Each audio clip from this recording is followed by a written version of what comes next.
निर्वाण प्रथा सुनो सुनो ये बुद्ध कथा। हर दिन के पल को चेतना में जियो, जो पीछे चला गया उसका ना राग मन में हो, ना ही आने वाले कल के सपनों की नींद में डूबे रहो। इसी क्षण अर्थात सचेत अवस्था में पूर्ण जियो। अंधविश्वास किसी पर मत करना, चाहे वो धर्म ग्रंथ हो या किसी महानुभाव का कहना, जब तक वो तुम्हारी अपनी बुद्धि और विवेक की कसौटी पर खरा ना उतरे। 4 आर्यक सत्य हैं। 1, जब तक सृष्टि रहेगी दुख मनुष्य के साथ छाया की तरह चलेगा। 2, इस दुख का कारण है वस्तु से स्वयं को पकड़ के रखना। जो वस्तु क्षणभंगुर है तो मार्ग क्या हो। 3, मुक्ति के लिए विवेक जगाना आवश्यक है। स्वयं को केंद्रित रखो, जो आए चाहे दुख की सूचना या आनंद की परछाई, उसके बीच स्वयं को स्थिर रखो। 4, इस मार्ग पर दुख के बंधन टूटेंगे और परम सत्य की उपलब्धि होगी। ये संसार जिसे हम यथार्थ मानते हैं दुख और पीड़ा का क्षणभंगुर खेल है। जो जन्मा है उसकी मृत्यु निश्चित है, यही सृष्टि का नियम है। अज्ञान ही सारी विषमताओं की जड़ में है। अज्ञान न पूजा न व्रत न चढ़ावों से समाप्त होता है। अज्ञान केवल ध्यान से दूर होगा। सौंदर्य अनित्य है, इसीलिए भाव बोध से मुक्त पुरुष न सुंदरता से सम्मोहित होता है और न ही कुरूपता से विरक्त। जिस क्षण तुम्हारे अंतर में ये भाव उत्पन्न हुआ कि तुम पाप कर रहे थे, उसी क्षण तुमने स्वयं अपनी मुक्ति के मार्ग पर पहला पग धर दिया है। सत्य के मार्ग पर चलते हुए 2 भूल हो सकती है। पहला, पूरा रास्ता तय ना करना, और दूसरा, उसे आरंभ ही ना करना। घृणा से घृणा नहीं मिटाई जा सकती। घृणा मिटती है केवल प्रेम से, और ये प्रकृति का अटल सिद्धांत है। जीवन मरण हर मनुष्य के जीवन का क्रम है। यदि हम चैतन्य हो इस पूरे विधान को समझें तो हर दिवस ऐसा जीवन जी सकते हैं जहां शांति, सद्बुद्धि, आनंद, संतोष का सर्वदा वास होगा।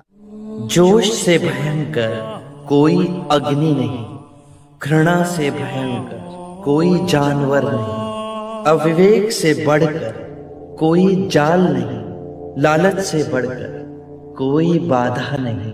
व्यक्ति का मन ही उसका सबसे बड़ा शत्रु है, जो उससे अनुचित कार्य करवाता है। हम जो सोचते हैं उसका ही परिणाम बनते हैं। अच्छा विचार अच्छा परिणाम देता है, बुरा विचार बुरा परिणाम। ये प्रकृति का अटल नियम है। करुणा से ही हम दूसरे जीव की पीड़ा समझ सकते हैं, उसका दुख दूर कर सकते हैं। हम कितनी भी पुण्य की बातें पढ़ लें, कह लें, जब तक वो आपके अपने कृत्य ना बन जाए तब तक कोई लाभ नहीं। आत्ममुक्ति के 3 चरण हैं, शीलाचार, ध्यान और ज्ञान। शीलों का आचरण करने से ध्यान साधना बढ़ती है। ध्यान साधना से ज्ञान का उदय होता है, जिससे शीलों का गहन आचरण संभव होता है। इससे हम लोभ, क्रोध और अज्ञान से मुक्त होकर आत्म मुक्ति, शांति और आनंद की प्राप्ति कर सकते हैं। इस शरीर रूपी जन्म में ही नहीं, शरीर के पश्चात वाली यात्रा में भी जैसा कर्म होगा वैसा ही फल होगा। जीवन का रहस्य है भय से मुक्त होना। कल क्या होगा, तुम्हारा या मेरा क्या होगा, किसी पे निर्भर ना होना। जैसे ही भय को अस्वीकार करोगे पूर्ण मुक्ति मिलेगी। धर्म और संघ हम सब के अंतर में है। जागने की क्षमता बुद्ध है, जाग के जिस पथ पर चले वो धर्म है, और अपने पूरे मन को एकत्र करना संग है। और ये तीनों रत्न हम सबके अंतर में ही है। कितने भी धार्मिक ग्रंथ पढ़ लो, कितना ही उन्हें कंठस्थ कर लो, यदि वो तुम्हारे जीवन के कृत्य ना बने तो समझना कुछ भी नहीं किया। 3 सत्य हैं जिन्हें जन जन तक पहुंचाना है। उदार हृदय, दयालु वचन, सेवा में अर्जित जीवन और करुणा। यही 3 मंत्र मानवता का नव निर्माण करेंगे।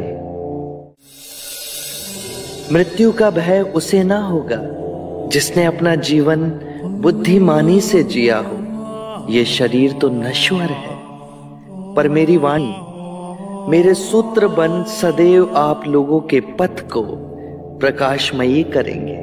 अपो दीपो भव, अपना दिया स्वयं बनना, अपने बुद्ध को पहचानना। जागो और धर्म के मार्ग पे चलो, अपने अंतर के संग को साधो। अपनी शरण में जाना, किसी को ना खोजना। जो है सब अस्थिर है, उसके बीच स्थिर रहना। परिश्रम से निरंतर संघर्ष करना, कभी हार ना मानना।